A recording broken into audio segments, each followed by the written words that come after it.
దేవుని నామానికి మహిమ కలుగును గాక. కీర్తన గ్రంథం 71 అధ్యాయం చదువుకుందామండి. శ్రద్ధగా వినండి. యెహోవా, నేను నీ శరణు జొచ్చియున్నాను. నన్ను ఎన్నడునూ సిగ్గుపడనీయకుము. నీ నీతిని బట్టి నన్ను తప్పింపుము, నన్ను విడిపింపుము. నీ చెవియొగ్గి నన్ను రక్షింపుము. నేను నిత్యము చొచ్చునట్లు నాకు ఆశ్రయదుర్గముగా ఉండుము. నా శైలము, నా దుర్గము నీవే. నీవు నన్ను రక్షింప నిశ్చయించి ఉన్నావు. నా దేవా, భక్తిహీనుల చేతిలో నుండి నన్ను రక్షింపుము. కీడు చేయువారి పట్టులో నుండి, బలాత్కారుని పట్టులో నుండి నన్ను విడిపింపుము. నా ప్రభువా యెహోవా, నా నిరీక్షణాస్పదము నీవే. బాల్యము నుండి నా ఆశ్రయము నీవే. గర్భవాసినైనది మొదలుకొని నీవే నాకు ప్రాపకుడవై ఉంటివి. తల్లి గర్భము నుండి నన్ను ఉద్భవింపజేసిన వాడవు నీవే. నిన్ను గూర్చి నేను నిత్యము స్తుతిగానము చేయుదును. నేను అనేకులకు ఒక వింతగా ఉన్నాను, అయినను నాకు బలమైన ఆశ్రయము నీవే. నీ కీర్తితోనూ నీ ప్రభావ వర్ణనతోనూ దినమంతయు నా నోరు నిండియున్నది. వృద్ధాప్యమందు నన్ను విడనాడకుము. నా బలము క్షీణించినప్పుడు నన్ను విడువకుము. నా శత్రువులు నన్ను గూర్చి మాటలాడుకొనుచున్నారు. నా ప్రాణం కొరకు పొంచియున్నవారు కూడి ఆలోచన చేయుచున్నారు. దేవుడు వానిని విడిచెను, తప్పించువారెవరునూ లేరు. వానిని తరిమి పట్టుకొనుడి అని వారనుకొనుచున్నారు. దేవా, నాకు దూరముగా ఉండకము. నా దేవా, నా సహాయమునకు త్వరపడి రమ్ము. నా ప్రాణ విరోధులు సిగ్గుపడి నశించుదురుగాక. నాకు కీడు చేయజూచువారు నిందపాలై మానభంగము నొందుదురుగాక. నేను ఎల్లప్పుడూ నిరీక్షింతును. నేను మరి ఎక్కువగా నిన్ను కీర్తింతును. నీ నీతిని, నీ రక్షణను నా నోరు దినమెల్లా వివరించును. అవి నాకు ఎన్నశక్యము కావు. ప్రభువైన యెహోవా యొక్క కార్యములను బట్టి నేను వర్ణింప మొదలుపెట్టెదను. నీ నీతిని మాత్రమే నేను వర్ణించెదను. దేవా, బాల్యము నుండి నీవు నాకు బోధించుచూ వచ్చితివి.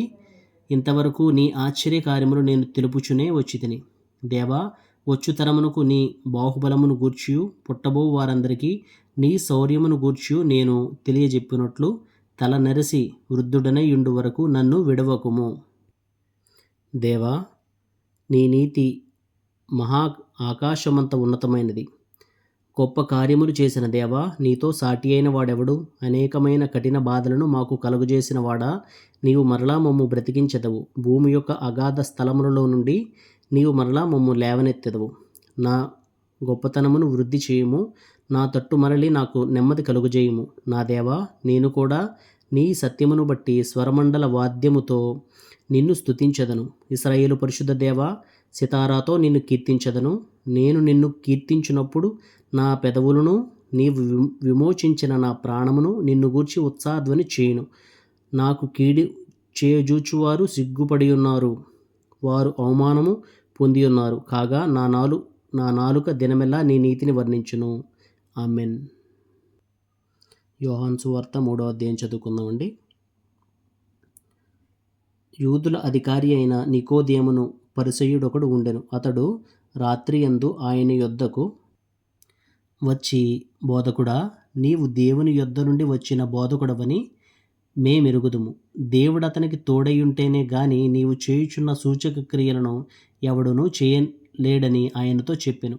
అందుకు యేసు అతనితో, ఒకడు క్రొత్తగా జన్మించితేనే కానీ అతడు దేవుని రాజ్యమును చూడలేడని నీతో నిశ్చయముగా చెప్పుచున్నాను అనెను.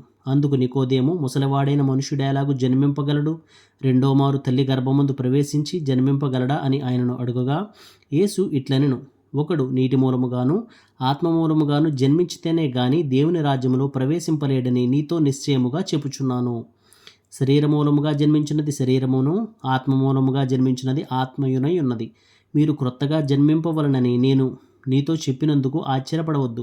గాలి తనకిష్టమైన చోటను విసురును. నీవు దాని శబ్దం విందువే గాని అది ఎక్కడి నుండి వచ్చునో ఎక్కడికి పోవునో నీకు తెలియదు. ఆత్మ మూలముగా జన్మించిన ప్రతివాడును అలాగే ఉన్నాడనెను. అందుకు నికోదేము, ఈ సంగతులు ఎలాగు సాధ్యములని ఆయనను అడుగగా, యేసు ఇట్లనెను, నీవు ఇశ్రాయేలుకు బోధకుడవై ఉండి వీటిని ఎరుగవా?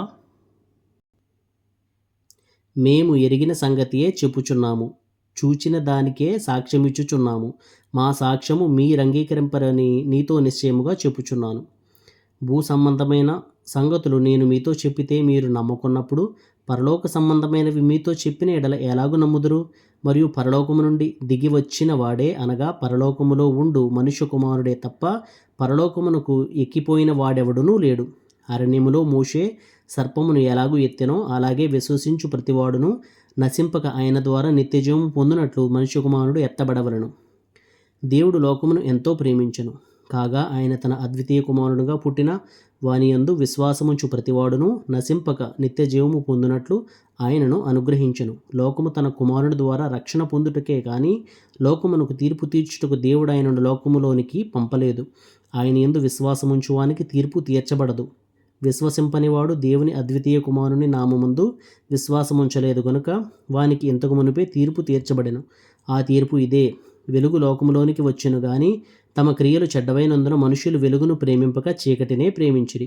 దుష్కార్యము చేయు ప్రతివాడు వెలుగును ద్వేషించును, తన క్రియలు దుష్క్రియలుగా కనపడకుండునట్లు వెలుగు నొద్దకు రాడు. సత్యవత్తనుడైతే తన క్రియలు దేవుని మూలముగా చేయబడి ఉన్నవని ప్రత్యక్షపరచబడినట్లు వెలుగు నొద్దకు వచ్చును.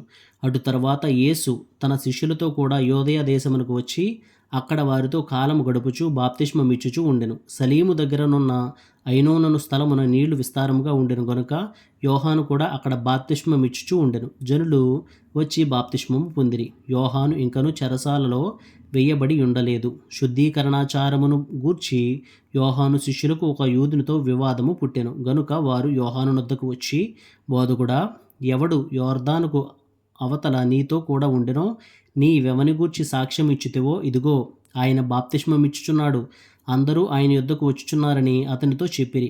అందుకు యోహాను ఇట్లనెను: తనకు పరలోకము నుండి అనుగ్రహింపబడితేనే గాని ఎవడునూ ఏమియూ పొందనేరడు. నేను క్రీస్తును కాననియు ఆయన కంటే ముందుగా పంపబడిన వాడినే అనియు చెప్పినట్లు మీరే నాకు సాక్షులు. పెండ్లి కుమార్తె గలవాడు పెండ్లి కుమారుడు. అయితే నిలువబడి పెండ్లి కుమారుని స్వరము వినడి స్నేహితుడు ఆ పెండ్లి కుమారుని స్వరము విని మిక్కిలి సంతోషించును. ఈ నా సంతోషము పరిపూర్ణమై ఉన్నది. ఆయన హెచ్చవలసి ఉన్నది, నేను తగ్గవలసి ఉన్నది. పైనుండి వచ్చేవాడు అందరికీ పైనున్నవాడు, భూమి నుండి వచ్చేవాడు భూ సంబంధి అయి భూ సంబంధమైన సంగతులను గూర్చి మాట్లాడును. పరలోకము నుండి వచ్చేవాడు అందరికీ పైగా నుండి తాను కన్నవాటిని గూర్చి విన్నవాటిని గూర్చి సాక్ష్యమిచ్చుచు సాక్ష్యమిచ్చును. ఆయన సాక్ష్యము ఎవడనూ అంగీకరింపడు. ఆయన సాక్ష్యము అంగీకరించిన వాడు దేవుడు సత్యవంతుడను మాటకు ముద్ర వేసి ఉన్నాడు. ఎలయనగా దేవుడు తాను పంపిన వానికి కొలత లేకుండా ఆత్మను అనుగ్రహించును గనుక ఆయన దేవుని మాటలే పలుకును. తండ్రి కుమారుని ప్రేమించుచున్నాడు గనుక ఆయన చేతికి సమస్తము అప్పగించి ఉన్నాడు. కుమారుని యందు విశ్వాసముంచువాడే నిత్యజీవము గలవాడు. కుమారునికి విధేయుడు కానివాడు జీవము చూడడు గాని దేవుని ఉగ్రత వాని మీద నిలిచియుండును. ఆమెన్. ఈ యొక్క యోహాను సువార్త 3వ అధ్యాయం 16వ వచనంలో మరి సువార్త గురించినటువంటి వాక్యం ఉందండి. ఏంటి అంటే, దేవుడు లోకాన్ని ఎంతో ప్రేమించాడు కాబట్టి ఆయన తన అద్వితీయ కుమారునిగా పుట్టిన వాని యందు విశ్వాసముంచే ప్రతివాడు నశింపక నిత్యజీవం పొందేటట్లు ఆయన అనుగ్రహించాడు. అంటే దేవుడు లోకాన్ని ఎంతో ప్రేమించాడు, నిన్ను నన్ను ఎంతగానో ప్రేమించాడు. కాబట్టి ఆయనకి ఒక్కడైన యేసుక్రీస్తుని అనుగ్రహించాడు. ఆయన యందు మనం విశ్వాసం ఉంచితే మనం నశింపక నిత్యజీవం పొందుతాం, పరలోక రాజ్యానికి మనం వారసులం అవుతాం. ఇదే సువార్త అండి. దేవుని యందు మనం విశ్వాసం ఉంచాలి. తన నామము ఎందరు అంగీకరించారో అనగా తన నామం ఎందరైతే విశ్వాసం ఉంచారో వారందరికీ దేవుని పిల్లలగటానికి ఆయన అధికారం అనుగ్రహించాడు అని రాసున్నది యోహాను సువార్త 1వ అధ్యాయంలో ఈ మాట ఉంటుందండి. యోహాను సువార్త 1వ అధ్యాయం 12వ వచనంలో ఈ మాట ఉంటుంది. కాబట్టి ఆయన నామందు మనం విశ్వాసం ఉంచితే మనం ఆయన కుమారులం అవుతాం, మనం నశింపక నిత్యజీవం పొందుతాం. ఇటు కృపాదాన్నితే దేవుడు మనకు అనుగ్రహించును గాక. ఆమెన్.